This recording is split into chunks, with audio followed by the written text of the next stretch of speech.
नमस्कार दोस्तों, आज हम सुनने जा रहे हैं श्रीमद् भागवत गीता सार का पहला अध्याय। वीडियो पसंद आए तो वीडियो को लाइक करें और चैनल को सब्सक्राइब करें। प्रथम अध्याय का नाम अर्जुन विषाद योग है। वो गीता के उपदेश का विलक्षण रंगमंच प्रस्तुत करता है, जिसमें श्रोता और वक्ता दोनों ही कुतूहल शांति के लिए नहीं वरन जीवन की प्रगाढ़ समस्या के समाधान के लिए प्रवृत्त होते हैं। शौर्य और धैर्य, साहस और बल, इन चारों गुणों की प्रभुत मात्रा से अर्जुन का व्यक्तित्व बना था और इन चारों के ऊपर दो गुण और थे, -1 क्षमा, दूसरी प्रज्ञा। बल प्रधान शास्त्र धर्म से प्राप्त होने वाली स्थिति में पहुंचकर सहसा अर्जुन के चित्त पर एक दूसरे ही प्रकार के मनोभाव का आक्रमण हुआ। कार्पण्य का एक विचित्र प्रकार की करुणा उसके मन में भर गई और उसका क्षात्र स्वभाव लुप्त हो गया।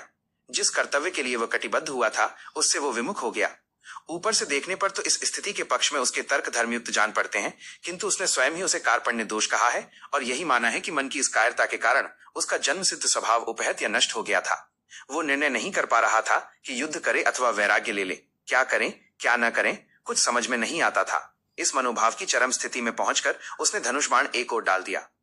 कृष्ण ने अर्जुन की वह स्थिति देखकर जान लिया कि अर्जुन का शरीर ठीक है, किंतु युद्ध आरंभ होने से पहले ही उस अद्भुत क्षत्रिय का मनोबल टूट चुका है। बिना मन के ये शरीर खड़ा नहीं रह सकता। अतएव कृष्ण के सामने एक गुरु कर्तव्य आ गया। अतः तर्क से, बुद्धि से, ज्ञान से, कर्म की चर्चा से, विश्व के स्वभाव से, उसमें जीवन की स्थिति से, दोनों के नियामक अव्यय पुरुष के परिचय से और उस सर्वोपरि परम सत्तावान ब्रह्म के साक्षात दर्शन से अर्जुन के मन का उद्धार करना, यही उनका लक्ष्य हुआ। इसी तत्व चर्चा का विषय गीता है।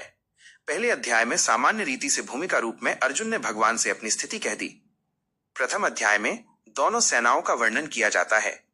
शंख बजाने के पश्चात अर्जुन सेना को देखने के लिए रथ को सेनाओं के मध्य ले जाने के लिए कृष्ण से कहते हैं। तब मोहयुक्त हो अर्जुन कायरता तथा शोक युक्त वचन कहते हैं।